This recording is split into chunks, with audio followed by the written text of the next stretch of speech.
Yan, luto tayo na paksiw.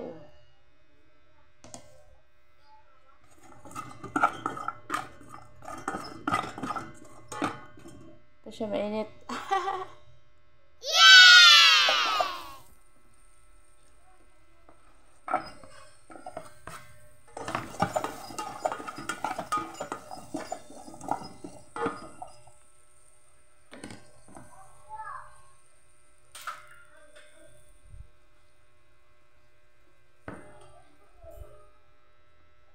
Wow!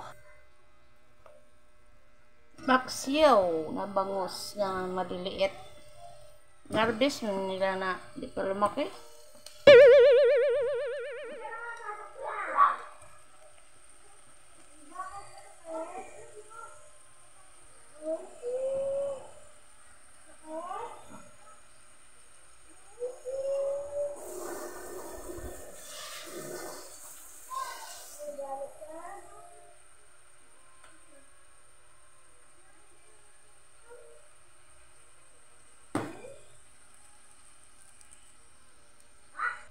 Ayan, lagay natin ang paminta.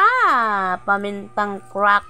Ayan, para umanghang-anghang. Pero di naman siya manghang eh. Lagay ko nga ng maraming paminta yan. 4 na tagpiso ata yan. Paminta. Gusto ko hindi maramdaman yung lansa ng isda. Kaya damihan natin na kasi konti lang yung luya ko kanina. At tinamad akong lumabas para bumili. Yan, magic syrup. Ayan, kunti lang lagay natin dyan sa magic. Dahil nakaka-addict. Charot. Hindi maganda pag marami. Ayan, asin. Kunti lang din asin kasi maglalagay pa tayo ng additional na panlasa. Ayan, lagyan natin ng, pag matikman natin mamaya kulang, lagyan natin ng patis yan. Ang ating suka.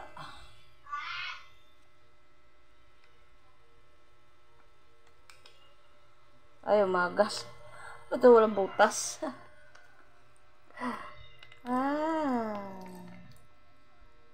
Kulang pa yata. Kulang yung ating suka.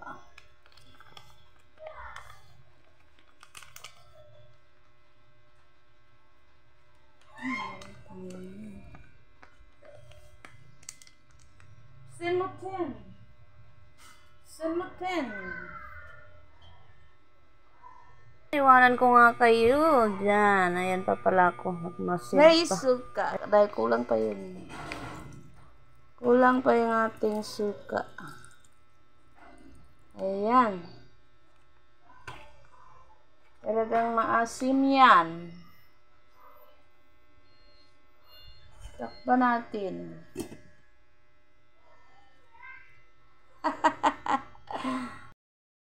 Ayan na. Kumukulo na ang ating paksiw na bangus. No? Na maliliit. Hindi natin yan pwede galaw-galawin na. Dahil masisira. Tikman lang natin. Tikman natin kung tama ang lasa.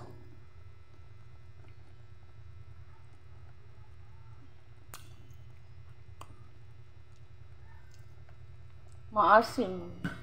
Matabang. Dagdagan natin ang patis. Patis ang ating panglasa. Hindi na lang pala to. Ayan. Patis. Ubos na rin ang patis. Magkuha pa tayo dahil kulang pa yun. Ayan, kukuha na nga. Nagdadakdak pa. Ayan, iwanan na naman kayo, no? Dahil kukuha na naman sa tindahan ang kusinera.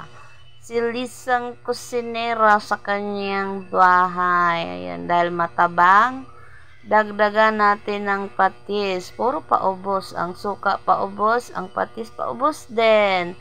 Kaya mag-additional tayo dyan ng Pates. Ang tagal naman kumuha. Ayan. Lapit lang naman. Lang hakbang lang naman. Ayan na. Diba? Maliit na pates. Ang ganda Isa yung siyang maliit na yan. paksiw na maalat-alat. Kasi nga masarap pag Patis naman yan. Okay lang yan.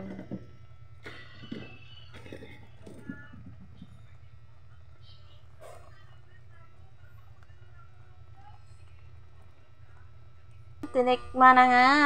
Ay, hindi pala. Ano pala niya. O, yan. Tinikman na. Okay na yun. Lasa niya. Kaya lang maasim.